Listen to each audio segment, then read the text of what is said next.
ಬೆಲ್ಲದ್ 53ರಲ್ಲಿ ಬೆಲ್ದಾಳೆ ಅವರು ಅಲ್ಲಲ್ಲ ಅಲ್ಲಿ 4 ಜನ ಬಿಜೆಪಿ ಸದಸ್ಯರದು 4 ಮಾಡಿಲ್ಲ ಅಂತ ಹೇಳ್ತಾ ಇದ್ದಾರೆ. ಒಂದು ವೀಕಲ್ಲಿ ಮಾಡಿ ಕೊಡ್ತೀನಿ ಅಂತ ಹೇಳಿದ್ರಲ್ಲ ಈಗ.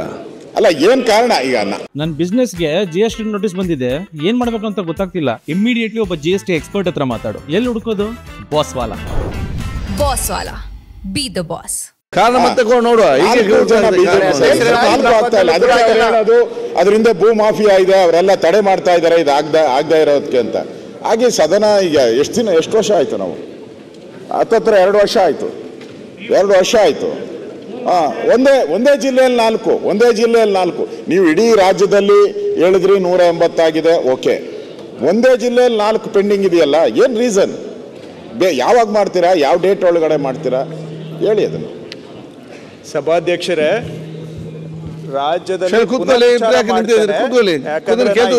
ಅವರು ರಿಪೀಟ್ ಮಾಡಿದ್ರಿಂದ ನಾನು ರಿಪೀಟ್ ಮಾಡೋದು ಅನಿವಾರ್ಯ. ಒಟ್ಟು 185 ಸಮಿತಿಗಳು ಮಾಡಿದ್ದೇವೆ. ಬಹುಶಃ ರೀಸೆಂಟ್ ಹಿಸ್ಟ್ರಿಯಲ್ಲಿ ಹೈಯೆಸ್ಟ್ ಕಮಿಟೀಸನ್ನು ಮಾಡಿದ್ದೇವೆ. ವಿಲೇವಾರಿನೂ ಕೂಡ ವೇಗದಲ್ಲಿ ನಡೀತಾ ಇದೆ. ಅವರ ಕ್ಷೇತ್ರ ಆಗಿಲ್ಲ. ಅವರ ಕ್ಷೇತ್ರ ಹೇಳಿದ್ರು ಬರೀ 4 BJP ಅಂತ, 4 ಅಲ್ಲ, ಬೀದರಲ್ಲಿ 7 ಆಗಿಲ್ಲ.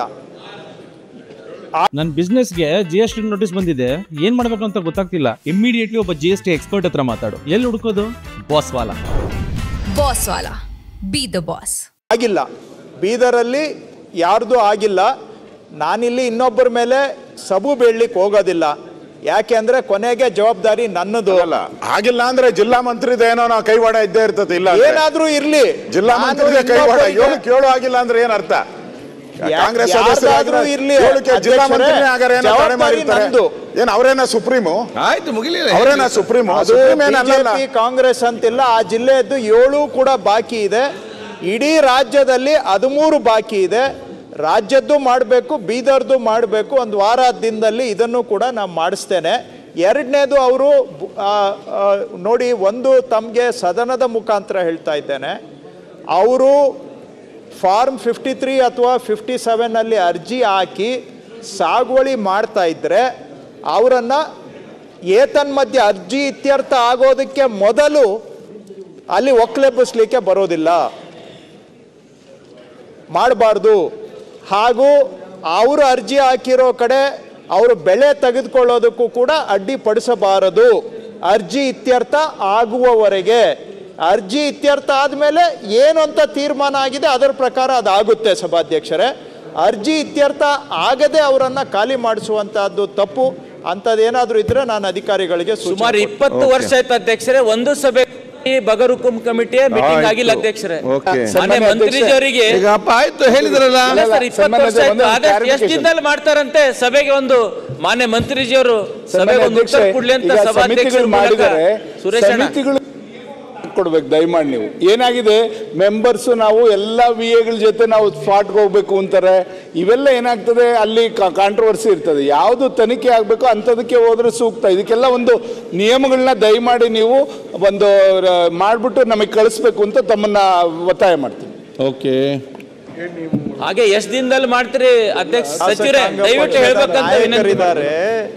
ದಯವಿಟ್ಟು ತಾವು ನೋಡಿ ಎಷ್ಟು ಸ್ಪಷ್ಟವಾಗಿ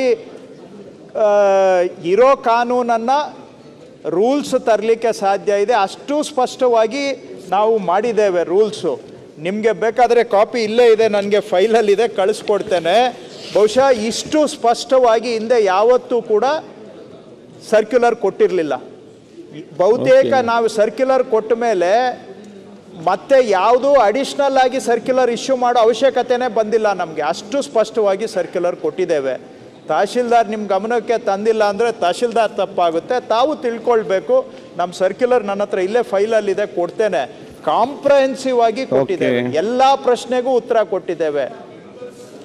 ನಾವು ಸ್ಪಾಟ್ಗೆ ಹೋಗ್ಬೇಕು ಪ್ರತಿಯೊಂದಕ್ಕೂ ಅಂತ ಹೇಳ್ತಾರೆ, ಅದಕ್ಕೆ ಅವಕಾಶ ಇದೆಯಾ ಇಲ್ವಾ ಅಂತ ತಮ್ಮನ್ನು ಕೇಳ್ತಾರೆ. ಸ್ಪಾಟ್ಗೆ ನೋಡಿ, ಎಲ್ಲ ಪ್ರತಿಯೊಂದು ಅಳತೆಗೂ ನಾವು ಹೋಗ್ಬೇಕು ಅಂತ ಕೇಳ್ತಾರೆ. ಅದರಿಂದ ಅದನ್ನ ಸ್ಪಷ್ಟತೆ ಕೊಡಿ. ಬೇಡ ಅನ್ನೋದ್ರಲ್ಲಿ ಹೋಗ್ಬಾರ್ದು ಅಂತೇನಿಲ್ಲ, ಹೋಗ್ಬಾರ್ದು ಅಂತೇನಿಲ್ಲ. ಓಕೆ ಬಹಳಷ್ಟು ಸರ್ ಆಯ್ತು ಈಗ ಅಧ್ಯಕ್ಷರಲ್ಲ ಕೊನೆ ಬಹಳಷ್ಟು ಮಂತ್ರಿಜಿಯವರು ರೆವಲ್ಯೂಷನ್ ತರ್ತಾ ಇದಾರೆ ಈ ಒಂದು ಮಿನಿಸ್ಟ್ರಿಯಲ್. ಆಯ್ತಪ್ಪ, ನಿಮ್ಮ ಸರ್ಟಿಫಿಕೇಟ್ ಇಲ್ಲಿ ಯಾರಿಗೂ ಬೇಡ, ಕೂತ್ಕೊಳ್ಳಿ ಈಗ. ನೆಕ್ಸ್ಟ್ ಚೆನ್ನಾಗಿ ಕೆಲಸ ಮಾಡಿ. ಅನ್ಯಾಯ ಆಗ್ತಾ ಇದೆ. Okay, Nagaraj BM.